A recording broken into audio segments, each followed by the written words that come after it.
Hi everybody and welcome back. This is Wendy Historian and today we are talking about a Niall scandal. A very wise man once said, "It's easy to be a Niall fan, isn't it?" And it is. Just no drama, lovely lad, you know what I mean? Never gets himself in trouble, it's easy, it's a good life. But has this always been the case? For the most part, yeah. But back in the day, there were two major Niall scandals. One involving Ed Sheeran, which I will cover in another video, and the other involving Japan. In 2013, One Direction did their first round of performances and media circuit in Japan, which was infamously immortalized in the One Way or Another Teenage Kicks music video. Japanese Directioners were stoked to finally have One Direction in the country, and the rest of us were really enjoying watching their antics. We got so much content every day, interviews and commercials, all these things coming out of Japan. It looked like the boys were having a lot of fun.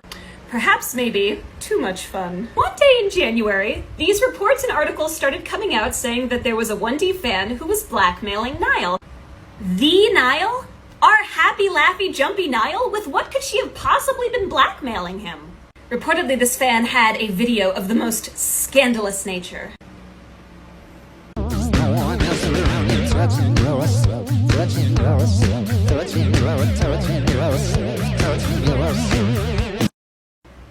Oh yes. Now bear in mind, all of these articles had been translated into English from the original report in Japanese, so there's a little bit of inconsistency in the way that the facts are presented. But ultimately the story was this. A fan either walked in on, or else spied through a window on, Niall Horan vigorously or violently masturbating in his hotel room in Japan, and either had photographic or videographic evidence of this happening. Does it sound ridiculous? Oh, just wait. Now, when this report first hit the internet, no one could tell if it was real or if it was fake. It felt very fake, but the one thing everyone could agree on was that it was hilarious. It was important to note that in our fandom, at this point in time, Niall's reputation within the band was that he was a baby.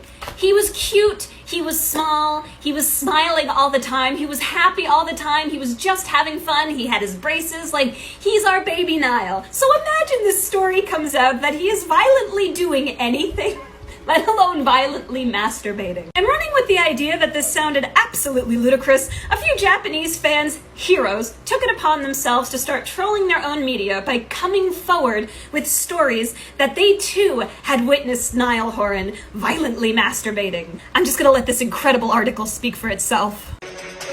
Breaking news in the Niall Horan masturbation scandal as more girls have stepped forward as witnesses in Japan. One anonymous girl reported that she heard the Mullingar lad yelling names out, including, quote, Amy, between heavy breaths. She claims to have recorded a voice note on her iPhone which displays the sounds of, quote, violent masturbation, with noises of constant slapping and banging on the walls.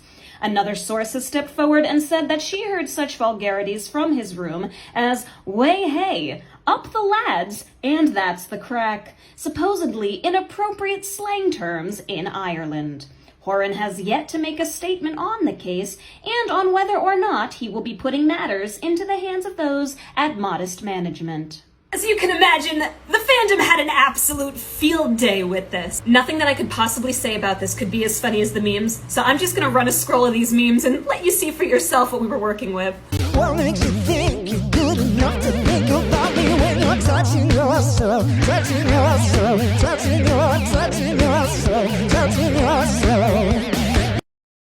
For once in our fandom's history, we knew peace. Obviously, as this was the least believable thing that anyone had ever written about another person, it came out very, very shortly thereafter that the entire thing was a hoax. But not before going down in the annals of celebrity gossip history as possibly the funniest story of all time.